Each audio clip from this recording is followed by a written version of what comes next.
Chapter 1. The Shape of Something Solid.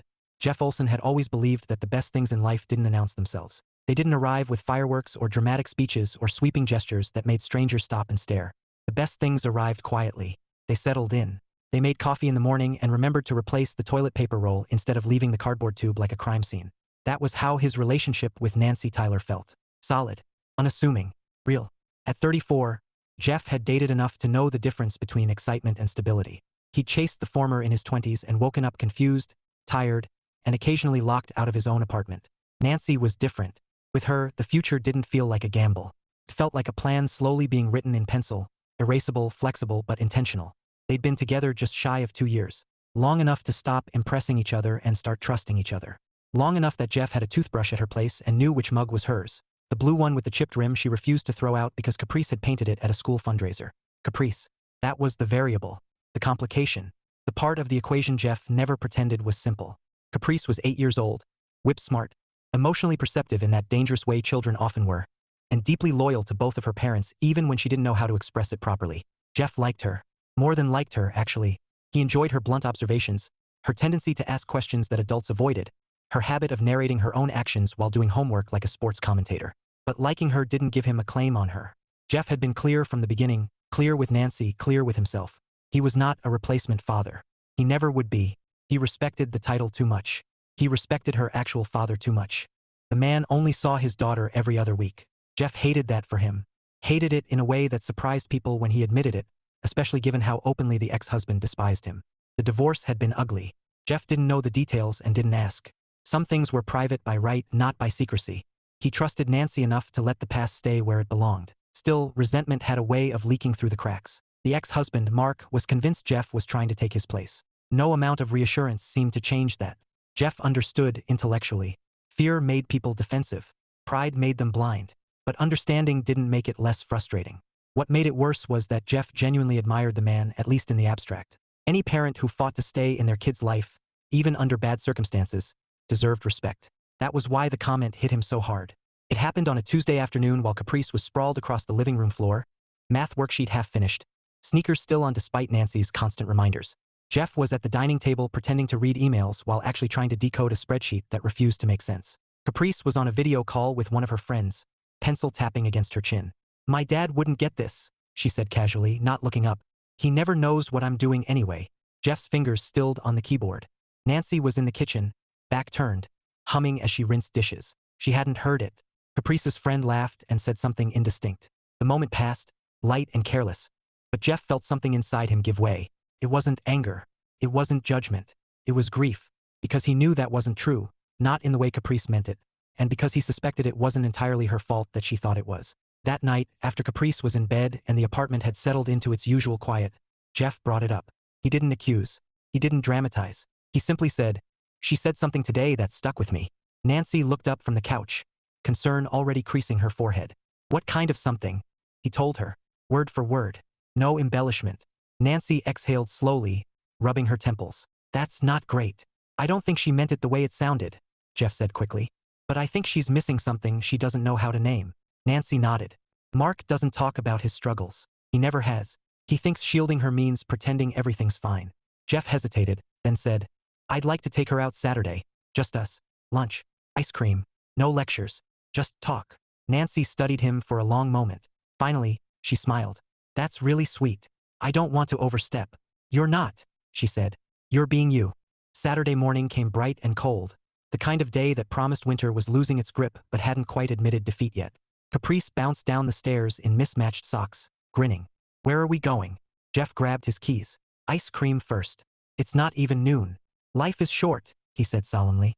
She laughed and they stepped out into the day, neither of them aware that by nightfall, the shape of all their lives would be subtly, permanently changed. Chapter 2. Permission, not authority. Jeff had learned, over the last 2 years, that the difference between being welcome and being tolerated often came down to timing. It wasn't what you said. It wasn't even how you said it. It was when. Friday evening arrived with the soft thump of grocery bags, hitting Nancy's kitchen counter, and the faint smell of garlic bread warming in the oven. Caprice was at her father's that night, which made the apartment feel larger and quieter, like a held breath. Jeff leaned against the counter, sleeves rolled up, watching Nancy slice tomatoes with practiced efficiency. "So," she said casually, "big plans tomorrow?" He smiled. "Ice cream before lunch." I'm corrupting your child. She's been corrupted since kindergarten, Nancy replied. You're just an accessory. Jeff hesitated. Not enough to be obvious, but enough. Nancy noticed anyway. She set the knife down. Okay, what's that pause? He exhaled through his nose. I want to make sure we're aligned. About tomorrow. He shifted his weight. I don't want this to feel like I'm stepping into something that isn't mine. Nancy folded her arms, studying him with the familiar mix of affection and seriousness that had made him fall for her in the first place. Jeff, you asked. You didn't assume. That already tells me everything I need to know. He rubbed the back of his neck. I have rules for myself. Lines I don't cross. She smiled faintly. You and your invisible rulebook. It's very organized, he said. Color-coded. She laughed, then softened. You're not trying to parent her. You're trying to guide her. There's a difference. That difference matters, Jeff said quietly. Nancy nodded. I know. They finished dinner in easy rhythm, the kind that didn't require conversation to feel full. Afterward, they settled on the couch, Nancy's legs tucked under her. Jeff stretched out with his arm along the backrest. Mark texted earlier, she said. Eyes still on the muted television. Jeff didn't stiffen, but he felt the familiar tightening in his chest. Everything okay? He asked if Caprice had fun at school this week. She smiled ruefully. That's his way of asking if she's happy. Jeff considered that. Did you answer? I told him she's doing well. That she misses him. He nodded. Good. Nancy turned to look at him. You really do hate that schedule. Yeah, he admitted. I'd hate it even if I'd never met you. She reached for his hand. I know. Later that night, Jeff lay awake longer than usual, staring at the ceiling fan as it cut slow circles through the dark. He wasn't nervous about spending time with Caprice. He liked her company. What unsettled him was the weight of influence, the way children absorbed things without meaning to, the way offhand comments could calcify into beliefs. He didn't want to be the reason she thought less of her father. Saturday morning arrived bright and loud. Caprice bursting through the front door with a backpack she didn't need and an energy level that suggested she'd been awake for hours. Are we leaving yet? Jeff glanced at the clock. Good morning to you too. Good morning, she said quickly, then bounced on her toes. Can we get sprinkles? Negotiations start after we're in the car. Nancy crouched to adjust Caprice's jacket. You don't have to rush. Jeff's not going anywhere. Caprice grinned at him. He better not. Jeff raised a hand solemnly. I am contractually obligated until at least 2 scoops.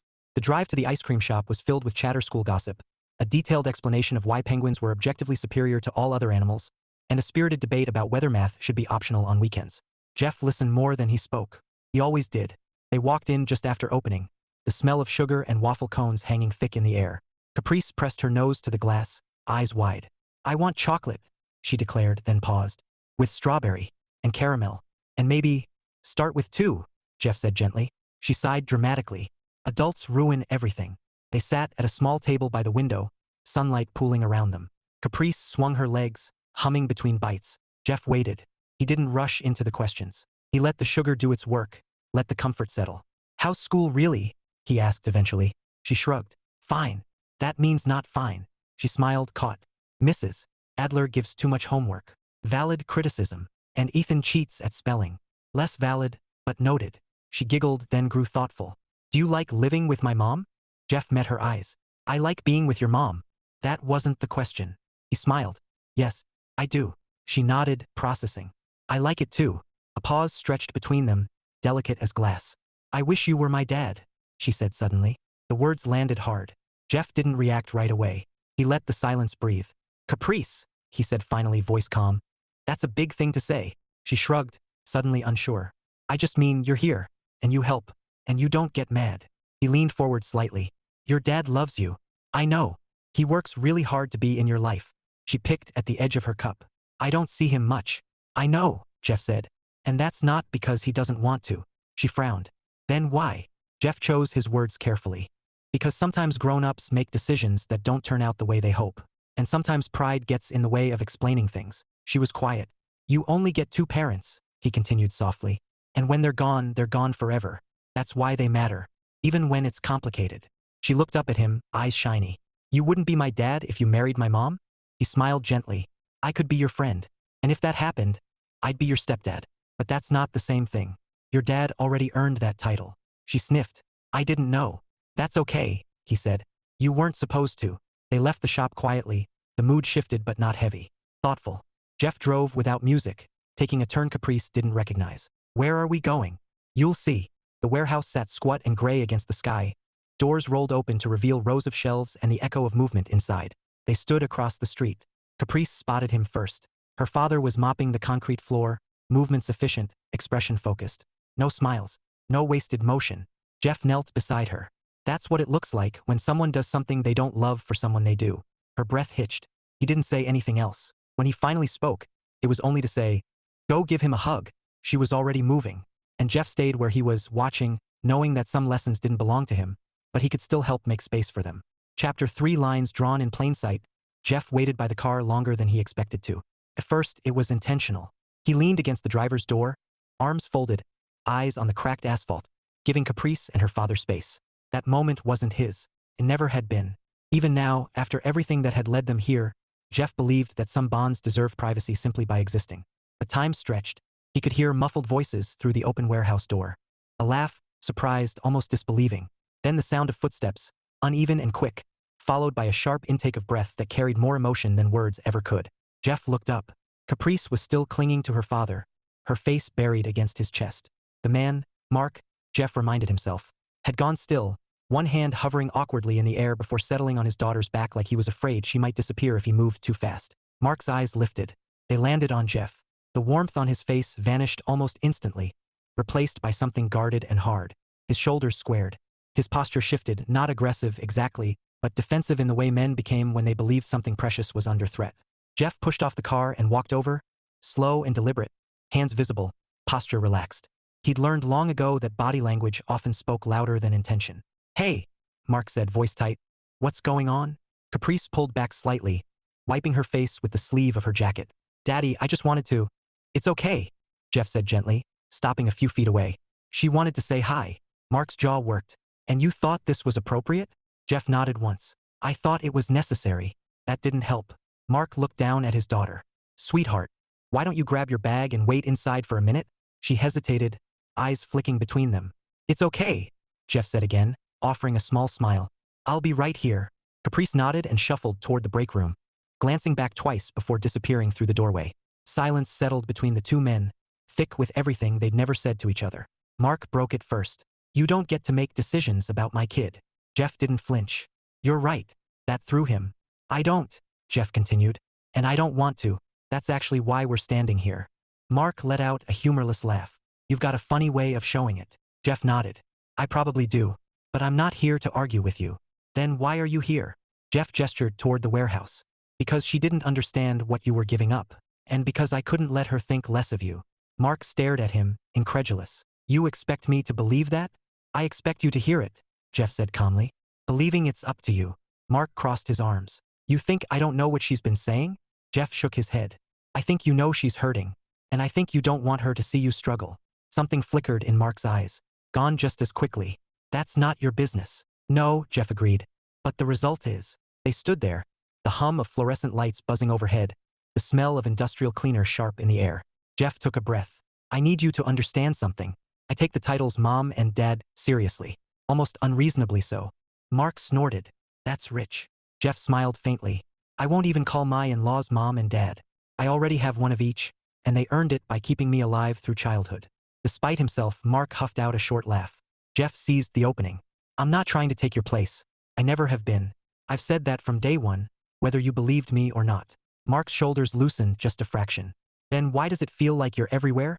"Because I'm dating her mom," Jeff said simply. "And because I'm not going to pretend your daughter doesn't exist when she's standing in front of me." Mark looked away. "The court didn't give me much choice." "I know," Jeff said quietly. "And I hate it." That got his attention. "You hate it," Mark repeated. "I do," Jeff said. "I hate that you only get a few days a month. I hate that she counts time with you like it's something scarce. That shouldn't be normal." Mark's jaw tightened. "You don't know what Nancy put me through." "I don't," Jeff said. "And I'm not here to referee the past." He paused, then added, "But I do know that every time the two of you try to talk, you end up fighting about 3 other things that never get resolved. And it's exhausting to watch." Mark barked a laugh. "Try living it." "I'm trying to improve it." Mark studied him. "How?" Jeff exhaled. This was the moment where everything either shifted or blew up spectacularly. "Come to dinner tomorrow," he said. 6 o'clock. Mark blinked. "Excuse me?" "Bring your work schedule for the next month," Jeff continued. "Between 3 adults and one very persuasive 8-year-old. I think we can do better than the court paperwork." Mark shook his head. "You're out of your mind." Possibly, Jeff admitted. But hear me out. Nancy doesn't hate you. She wants you in Caprice's life. The problem isn't desire. It's communication. And where do you fit into this? Mark demanded. Jeff smiled, small and honest. It helps me too. It lowers the stress of the person I love. And it gives you your daughter as more than a countdown on a calendar. Mark was quiet for a long time. Finally, he said, "Why are you doing this?" Jeff didn't hesitate. "Because I refuse to benefit from someone else's loss. And because kids notice more than we think." Mark looked toward the break room, where Caprice's laughter drifted out faintly as she talked to someone inside. "She's been different lately," he said. Jeff nodded. "She's growing up." Mark sighed, rubbing a hand over his face. "Okay," he said at last. "Okay, I'll come." Jeff smiled. "Come with an open mind. That's all I ask." They stood there another hour while Mark shared his lunch with his daughter, sitting on overturned crates, laughing like time had briefly loosened its grip. Jeff waited in the car. When it was time to leave, Mark walked over and held out his hand. "I might have misjudged you," he said. Jeff shook it firmly. "You wouldn't be the first." Mark smirked. "Dinner's at 6? Jeff opened the car door. 6 sharp. As Caprice waved goodbye from the back seat, Jeff started the engine, knowing that for the first time in a long while, something wasn't being taken away. It was being rebuilt. Chapter 4. What he didn't say out loud. The drive back to Nancy's apartment was quieter than the drive out. Caprice sat in the back seat, knees tucked up, chin resting against the window as the city slid past in muted colors. She wasn't sad, not exactly. She was thoughtful in the way children became when something important had rearranged itself inside them and they didn't yet have language for it. Jeff didn't fill the silence. He let the road hum, the engine steady, the moment settle where it belonged. After a few minutes, Caprice spoke. "My dad didn't know I was coming." Jeff nodded. "I figured." He looked scared at first. "That happens sometimes when people are surprised." She twisted a strand of hair around her finger. Then he looked happy. Jeff smiled, eyes still on the road. That part one wasn't surprised by. Another pause. "He works a lot," she said. "He does. Even when he's tired." "Yes." She glanced at him in the rearview mirror. "Do you get tired like that?" Jeff thought about it. About long days, emotional weight, choosing restraint when it would be easier to push. About loving people without trying to own them. "Sometimes," he said. "But it's worth it." She nodded slowly, as if filing that away for later. When they pulled into the parking lot, Caprice unbuckled herself and leaned forward between the seats. "Thank you for today." "You're welcome. For not getting mad at me." He met her eyes. "I wasn't mad." She smiled, relieved, then hopped out of the car and ran ahead, calling for her mom before Jeff had even closed the door. Nancy was already at the threshold when Jeff followed, concern written plainly across her face. "There you are," she said, crouching as Caprice launched herself into her arms. "Did you have fun?" Caprice nodded vigorously. "We got ice cream." "I knew it," Nancy said, shooting Jeff a mock glare over her daughter's head. "And we saw Daddy," Caprice added. Nancy froze, just for a fraction of a second, but Jeff saw it. "You did?" she asked carefully. Caprice pulled back, eyes shining. "He was working really hard. I hugged him." Nancy looked up at Jeff, 1,000 questions flickering behind her eyes.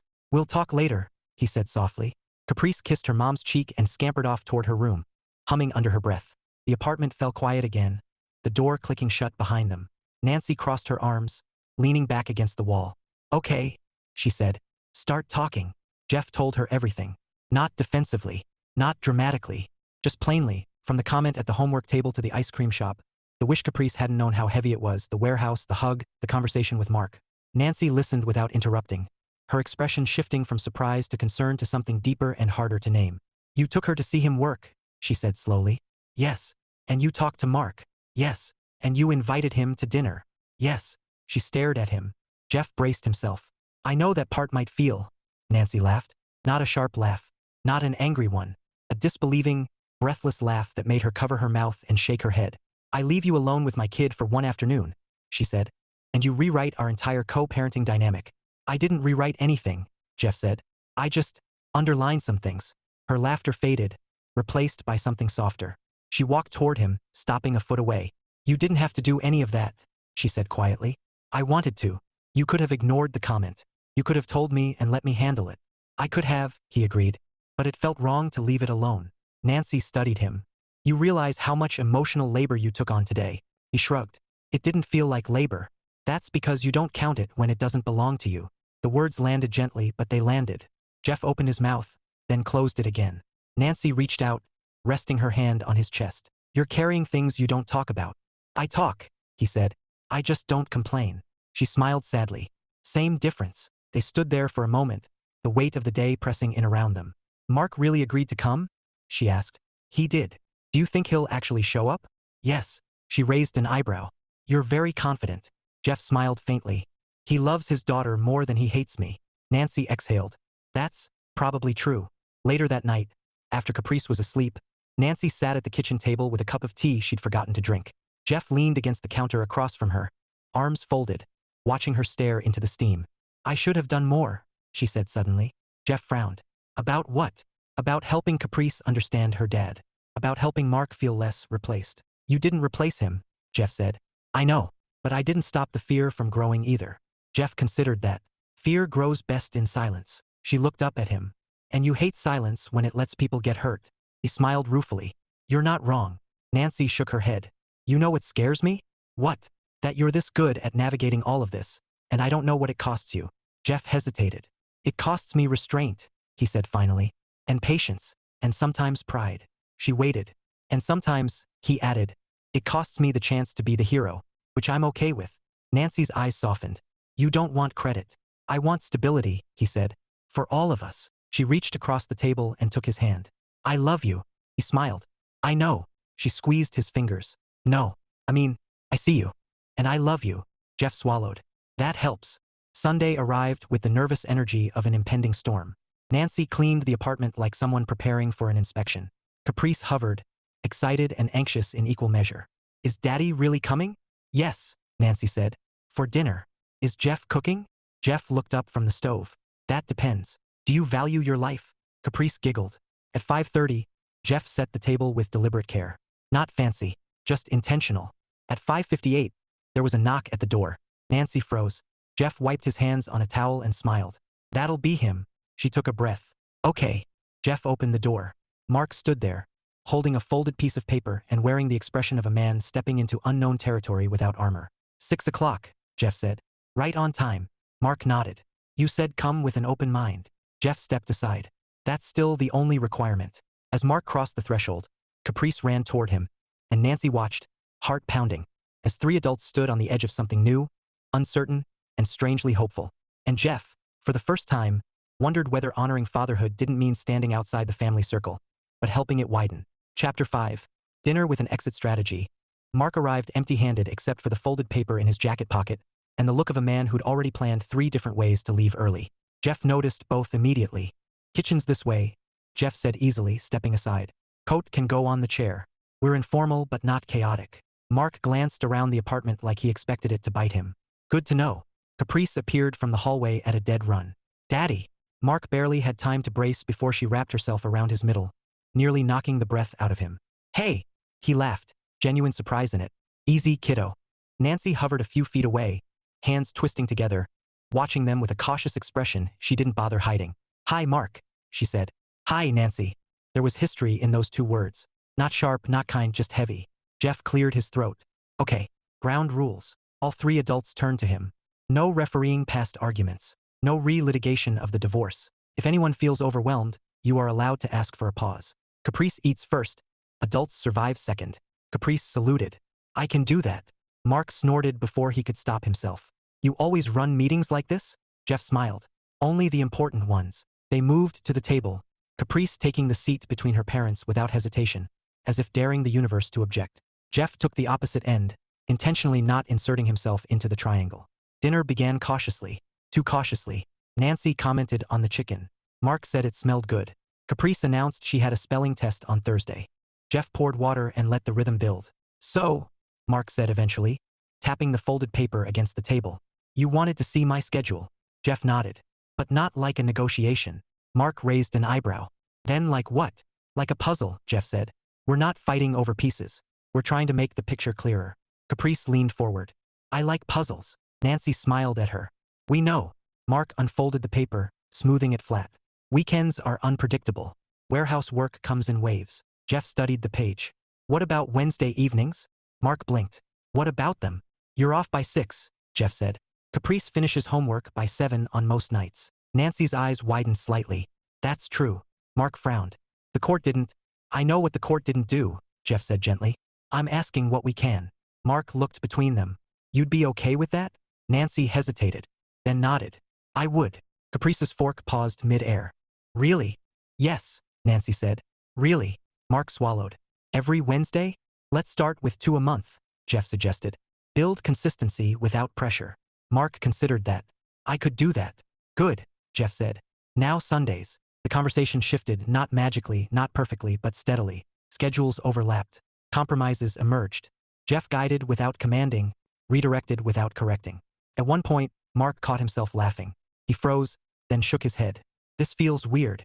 Nancy smiled faintly. It's supposed to. Caprice raised her glass. To weird. They clinked water glasses, tension easing just enough to let humor in. Halfway through dessert, Mark leaned back and studied Jeff openly for the first time. You really don't want to replace me, he said. Jeff met his gaze. No. Even if it'd be easier. Jeff shrugged. Easy isn't always right. Mark nodded slowly. I spent a long time thinking you were the villain in my story. Jeff smiled. Most stories have unreliable narrators. Nancy laughed despite herself. By the time Mark stood to leave, the paper on the table looked less like a battlefield map and more like a plan. Caprice hugged him tightly. See you Wednesday. He held her close. I'll be there. At the door, Mark paused. Thank you, he said quietly, to Jeff, to Nancy, to something bigger than the room. Jeff nodded. Drive safe. When the door closed, the apartment felt different. Lighter. Quieter in a good way. Nancy leaned against the counter, exhaling. I didn't know it could be like that. Jeff smiled. Neither did I. She walked over and kissed him. Slow and deliberate. You're dangerous. I prefer helpful. Caprice yawned. Can I have ice cream again next Saturday? Jeff laughed. We'll negotiate. As he turned off the lights later that night, Jeff realized something had changed. Not in the roles they played, but in how firmly those roles stood. He hadn't taken a title. He'd protected one. And somehow that had made room for love to grow instead of shrink. Chapter 6. The space between Wednesdays. The first Wednesday arrived faster than anyone expected. Jeff noticed it because Nancy cleaned the kitchen twice and reorganized the refrigerator like it had personally offended her. Caprice noticed because she counted down days with the seriousness of a NASA launch. Mark noticed because he texted Jeff at 4:30 asking if 6 was still okay. Then immediately followed it with I'll be there at 5:55. Jeff smiled at the phone. Progress rarely arrived loudly. It showed up early and nervous. At 5:45, Caprice paced the living room in socked feet, backpack already packed even though she'd finished her homework an hour earlier. You don't have to wait by the door, Nancy said gently. I know, Caprice replied, but I want to. Jeff sat on the arm of the couch, pretending not to watch Nancy's reflection in the dark television screen. She was wound tight. He could see it in the way she kept smoothing non-existent wrinkles from her sweater. You okay? He asked quietly. She nodded. Yes. No. I don't know. That's acceptable, he said. This is new. She glanced at him. You're not nervous. I'm extremely nervous, he said. I just have better coping mechanisms, such as standing very still and pretending confidence. She snorted, tension cracking just a little. The knock came at exactly 5:55. Caprice flew to the door, stopping only because Nancy gently caught her arm. Let Jeff get it. Jeff opened the door to find Mark standing there. Jacket zipped up despite the mild weather. Hair still damp like he'd showered twice just in case. Hey, Mark said. Hey, Jeff replied. Right on time. I said I would be. I noticed, Jeff said, stepping aside. Caprice barreled into her father's legs the moment he crossed the threshold, hugging him hard. Okay, Mark laughed, steadying himself. I'm here. I'm not disappearing. Nancy watched from the kitchen doorway, hands clasped, eyes shiny but steady. Hi, she said. Hi, Mark replied. Less weight this time. Still careful but lighter. They didn't linger. Mark and Caprice headed out together, her chattering filling the hallway, and then the door closed behind them. The apartment went quiet. Nancy exhaled like she'd been holding her breath for a week. Jeff waited. After a moment, she laughed softly. I didn't realize how much energy it took just to hope something works. Jeff nodded. Hope's sneaky like that. She turned to him. You're sure you're okay with this? Yes. That you're not? No, he said gently. I'm not being edged out. I'm being trusted. She searched his face. Those aren't the same thing. They're not, he agreed. But one feels a lot better. She stepped into his space, resting her forehead against his chest. I don't say thank you enough. He wrapped an arm around her. You say it in other ways. Still, she murmured. Thank you. Wednesday evenings became a rhythm. Not perfect. Not cinematic. Real. Some weeks Mark was late. Some weeks Caprice forgot her jacket. Once, Jeff had to drive halfway across town because Mark's car wouldn't start and Caprice was determined not to miss their time together. Jeff didn't make a show of it. He just handed over the keys and said, bring it back with gas. Mark stared at him. You trust me with your car? Jeff shrugged. I trust you with your daughter. That shut him up. Comedy crept in around the edges. Caprice started referring to Wednesdays as dad days, which made Mark beam and Nancy roll her eyes fondly. Jeff became the guy who makes backup plans, a title Caprice announced at school like it was an official job. One night, after Mark dropped her off, Caprice flopped onto the couch dramatically. Daddy says you're weird. Jeff raised an eyebrow. In what way? In a good way, she clarified. He said you don't try to win. Jeff smiled. Smart man. Nancy watched the exchange from the kitchen, something warm and fierce settling in her chest. Later, after Caprice was asleep, Nancy sat with Jeff on the balcony, city lights flickering below. You know what scares me now?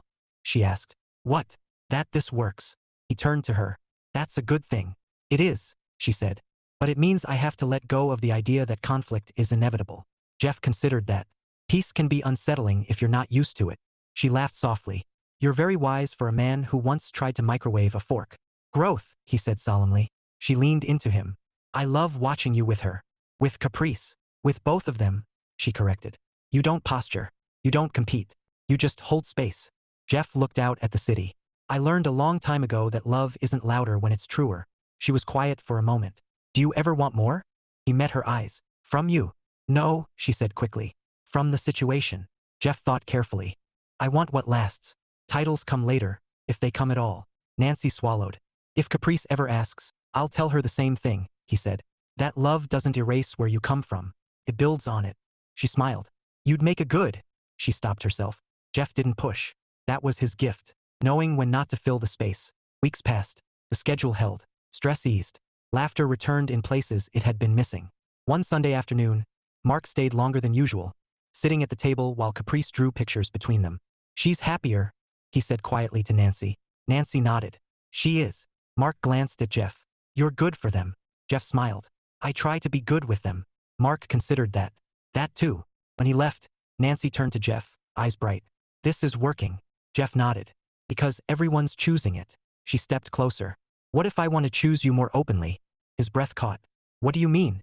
I mean, she said, voice steady, that I don't want to keep treating our future like it's fragile. Jeff took her hands. It's not fragile. She smiled. No, it's just earned. As they stood there, the apartment warm and lived in around them, Jeff realized something important. He hadn't been standing outside the family circle after all. He'd been helping redraw it. And for the first time, he let himself imagine what it might look like if he stopped stepping back and stepped forward instead. Chapter 7. Wanting without grabbing.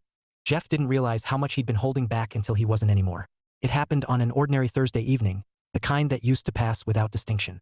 Caprice was at her father's, Nancy was grading papers at the kitchen table, and Jeff was half listening to a podcast while loading the dishwasher. The apartment was quiet in the comfortable, lived-in way that no longer felt temporary. He reached for a mug and froze, not because of the mug, because the thought that surfaced was simple, unguarded, and unfamiliar. I want this to last. Not in theory, not as an abstract hope, as a decision. The realization unsettled him enough that he turned off the podcast and leaned against the counter, staring at the faint reflection of himself in the microwave door. He looked the same unremarkable haircut, same faint crease between his eyebrows that appeared when he overthought things. But something had shifted. He'd spent so long making space for everyone else that he'd never stopped to ask what space he wanted to occupy himself. Nancy noticed, of course. She always did. You're thinking loudly, she said without looking up. Jeff smiled faintly. Is that a complaint? It's an observation, she replied. Do you want to share? Or should I let it pace itself out? He considered that. Maybe both. She set her pen down and turned toward him, tucking one leg beneath her on the chair. Okay, start pacing. He took a breath. I've been very careful. Yes, she said simply. I've avoided wanting things that might complicate what's working. She nodded. Also yes. And now, he continued, I think I might be doing that thing where restraint starts looking like distance. That got her full attention. Nancy studied him, eyes sharp but warm. What do you want, Jeff? The question landed softly and firmly. He didn't answer right away. Not because he didn't know, but because he wanted to say it right. I want to stop treating our future like it's borrowed, he said finally. Like I'm allowed to be here only as long as I don't leave fingerprints. Her breath caught. I don't want to replace anyone, he added quickly. I don't want to rush or force or rewrite roles that aren't mine. But I do want to choose you out loud. Not just in practice. Nancy's eyes shimmered. You already do. I know, he said, but I don't say it. And I think that matters. She stood and crossed the room, stopping in front of him. Why now? Jeff smiled ruefully. Because watching you breathe easier has made me realize how much I care whether you keep breathing like that. She laughed softly, then rested her forehead against his. You make it very hard not to love you. I don't mean to. Yes, you do, she said fondly. You just do it quietly. They stood there for a moment, the hum of the refrigerator filling the space between them. Nancy pulled back first. There's something I need to tell you. He stiffened slightly, not fear, but readiness. Okay. I've been waiting, she said. For you to want something. He frowned. I've wanted you since the beginning. I know, she said. But you never asked for more than you were given. That was intentional. I know, she repeated. And it was generous. And also lonely. That stung. Not as accusation, but as truth. I didn't want to make things harder, he said. You didn't, she replied. You made them safer. But safe isn't the same as shared. He absorbed that. So what do we do now? She smiled. Now we let you want things without apologizing for it. The following Sunday, they all sat together at the park. Nancy on a blanket grading essays. Jeff tossing a ball with Caprice. Mark watching from a nearby bench with a coffee balanced precariously on his knee. It wasn't planned. Not officially. Mark had stayed after dropping Caprice off, and no one had suggested he leave. Jeff jogged back, breathless, as Caprice flopped dramatically onto the blanket. I'm starving. Nancy smiled. You ate half an hour ago. That was before exercise. Mark laughed. Fair point. Jeff grabbed a water bottle and sat down beside Nancy, close enough that their shoulders touched. Mark noticed. He noticed the ease of it, the absence of hesitation. You two look settled, Mark said after a moment. Nancy glanced at Jeff before answering. We are. Mark nodded. Good. There was no bitterness in it, just acceptance. Caprice propped herself up on her elbows. Daddy, did you know Jeff makes backup plans? Mark smirked. I've experienced that. It's because he's a secret superhero, Caprice declared. Jeff groaned. My cover is blown. Nancy laughed, leaning into him. And in that moment, sunlight, laughter, the quiet normalcy of it all, Jeff realized he wasn't standing on the edge anymore. He was in it. That night, after Caprice was asleep and the apartment had settled into its familiar hush, Jeff stood at the bedroom door, hands in his pockets. Nancy, he said. She looked up from the bed. Yes, there's something I want to say, and I want to say it without hedging. She sat up, attentive. Okay. He took a breath. I don't want to rush you. I don't want to pressure you. But I want to build something with you that isn't provisional. Her eyes softened. Go on. I want to be here long-term, fully. Not as the guy who helped, but as the partner who stays. Silence stretched, then broke with her quiet laugh. You think I haven't been waiting for that? She asked. He blinked. I didn't want to assume. She slid off the bed and crossed to him, taking his hands. Jeff, I've already chosen you. I just didn't want to drag you somewhere you weren't ready to stand. He swallowed. I'm ready. She smiled. Good. They didn't talk about rings or timelines or titles. Not yet. They talked about mornings, about shared calendars, about which holidays mattered and which ones could be flexible, about the future as something they were both allowed to imagine. Later, lying in the dark, Nancy traced slow circles on his arm. You know, Caprice asked me something yesterday, she said softly. What? She asked if you were staying. His chest tightened. What did you say? I said yes, Nancy replied. That you were staying because you wanted to, not because you had to. Jeff closed his eyes. I hope that was okay. Nancy smiled into the darkness. It was the truth. And for the first time, Jeff didn't feel like wanting more meant taking something away. It meant committing to what had already been built, carefully, respectfully, and now openly. Chapter 8, the title he didn't ask for. The new normal didn't announce itself. It didn't arrive with a speech or a declaration or even a particularly memorable day. It crept in quietly, disguised as routine, until Jeff realized one afternoon that he no longer felt like a guest in Nancy's life. He felt placed. Wednesday evenings became immovable. Sunday afternoons loosened into shared park time more often than not. Caprice stopped asking if things were happening and started asking when. A subtle shift that spoke volumes about trust. Jeff noticed the smallest things first. Nancy stopped explaining herself to him. Not because she cared less, but because she assumed his understanding. She'd say, I need to swap Saturdays, or Mark's having a rough week. And Jeff would nod, already rearranging plans without resentment or martyrdom. Caprice started knocking on his door in the mornings instead of hovering in the hallway. Jeff, she'd say softly. I can't find my other shoe. He'd sit up, squinting at the clock. Have you checked the obvious place? Yes. Have you checked the actual obvious place? She'd sigh. No. The shoe was always there. Mark changed too. He stopped hovering at drop-offs, stopped scanning Jeff for signs of encroachment. Once, after a long Wednesday, he lingered at the door, hands in his pockets. She's got a science project coming up, he said. Solar system. Jeff nodded. Foam balls and paint? Foam balls and paint, Mark confirmed. I can help, but I'm terrible with glue. I'm excellent with glue, Jeff said solemnly. Mark hesitated. then added, maybe we could all work on it? Jeff smiled. I think she'd like that. The project took over the dining table for an entire Saturday afternoon. Paint splattered, glitter escaped containment, and Caprice narrated the progress like a documentary filmmaker. Saturn has rings because it's fancy, she explained. Nancy laughed from the kitchen. That's not technically accurate. Caprice shrugged. It feels right. Mark leaned back in his chair, watching Jeff carefully paint a tiny orbit line. You're good at this. Jeff didn't look up. Crafts? No, Mark said. Not making it weird. Jeff smiled. It's a learned skill. That night, after Mark left and Caprice was asleep, Nancy curled up beside Jeff on the couch, her head resting on his shoulder. This is the life I wanted, she said quietly. Jeff felt the weight of her words settle. Not heavy, but anchoring. I didn't know it could look like this, she continued. I thought it would always feel like managing damage.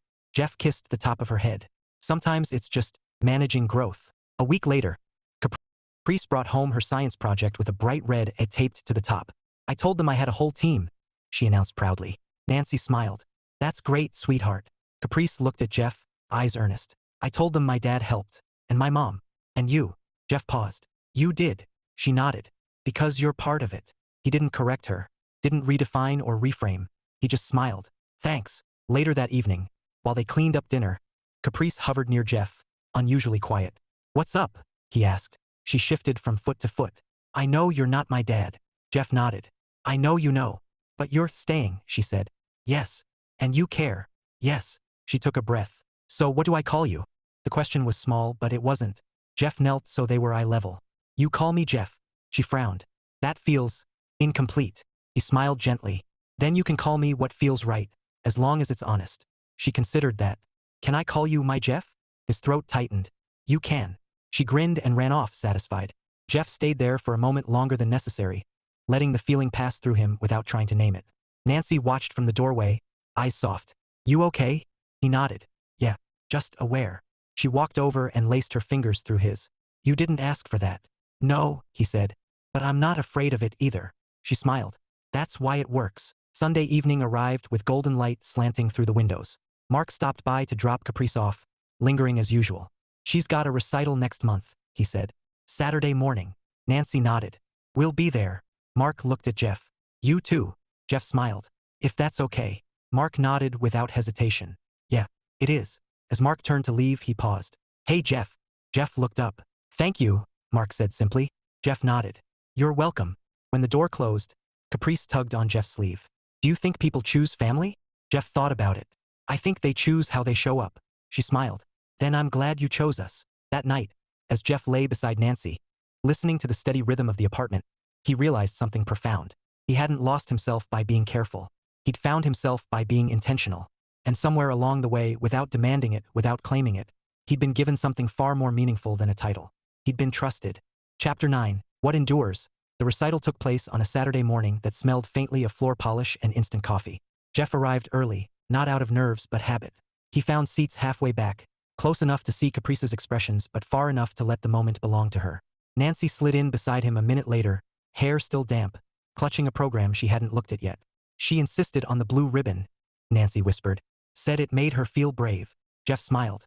Good instinct. Mark arrived last, breathless, scanning the room until Caprice spotted him from backstage and waved so enthusiastically, she nearly collided with another child.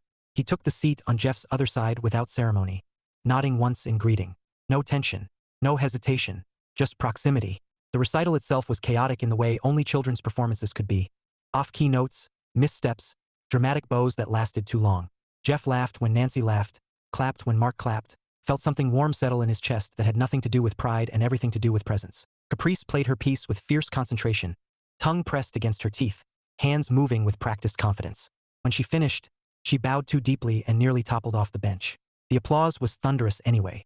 She scanned the audience until she found them, all three of them, and grinned so wide Jeff felt it like a physical thing.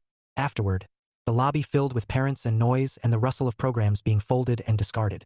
Caprice ran to them, flushed and glowing. Did you see? She asked breathlessly. We saw, Nancy said, pulling her into a hug. You were amazing, Mark added, pride plain and unguarded in his voice. Caprice turned to Jeff. You didn't even flinch when I messed up.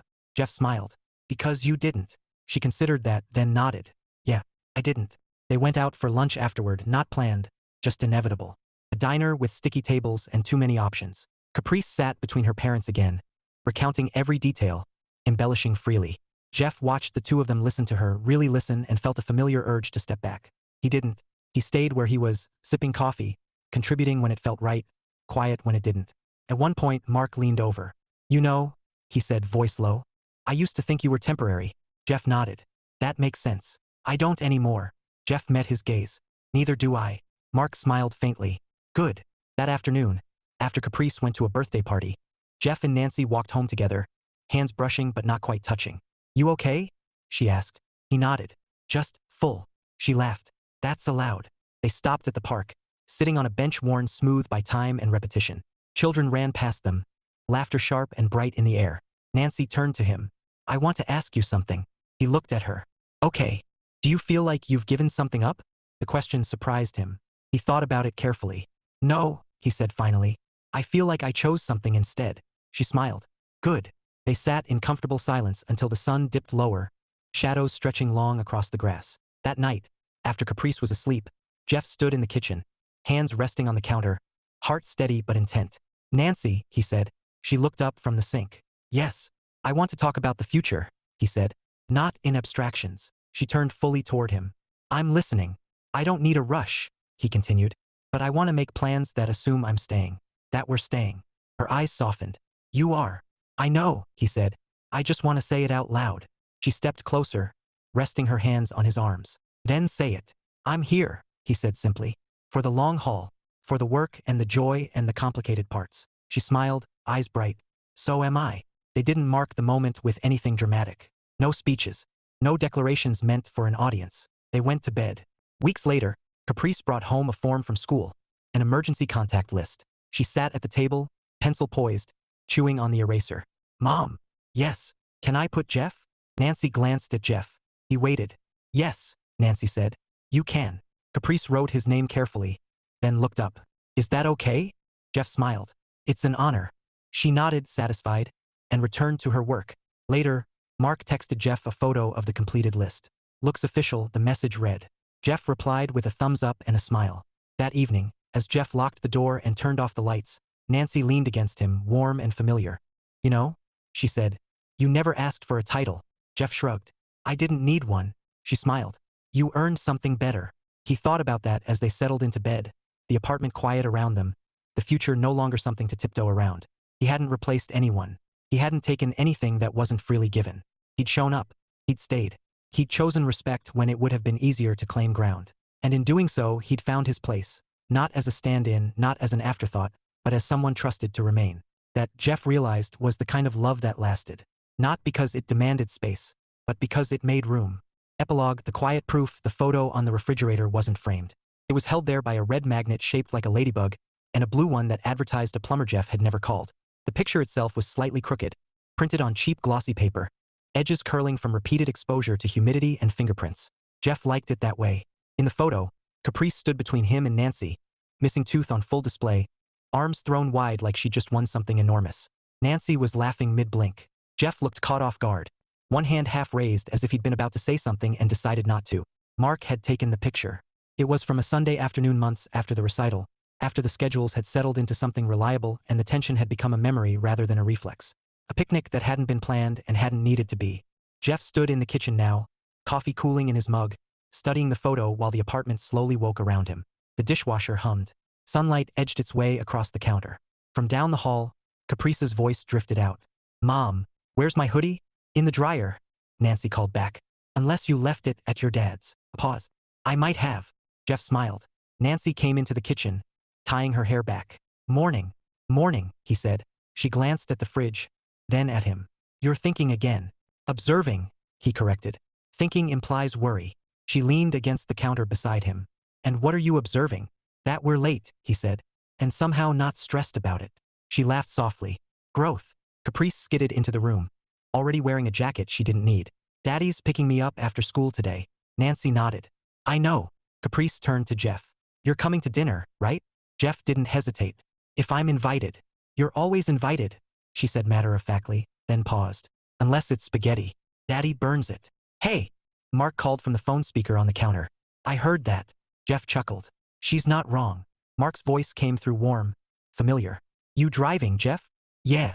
Good, Mark said. She's been talking about that book you got her all week. Jeff glanced at Caprice. The one with the dragons? She nodded enthusiastically. The smart dragons. The best kind, Jeff said. After the call ended and Caprice raced back to her room, Nancy turned to him, expression thoughtful. You know, she said, there was a time when I thought peace meant something fragile, like glass. Jeff sipped his coffee. And now it feels more like wood, she said. Worn in, stronger where it's been handled. He smiled. I like that. She studied him for a moment. You never did take a title. He shrugged. I took responsibility. That felt heavier. And more permanent, she added. They stood there together, no urgency, no ceremony. Just the quiet certainty of a life that had been built without shortcuts. Jeff thought back to the day everything changed. The ice cream, the warehouse, the choice to step forward instead of back. He hadn't known then what it would lead to. He only knew what mattered. Somewhere down the hall, Caprice laughed at something only she could see. The sound carried, light and unguarded. Jeff reached for his keys. Ready? Nancy asked. He nodded. Yeah. As they stepped out into the day, Jeff didn't think about what he hadn't taken. He thought about what he'd been trusted with, and that, he knew, was more than enough.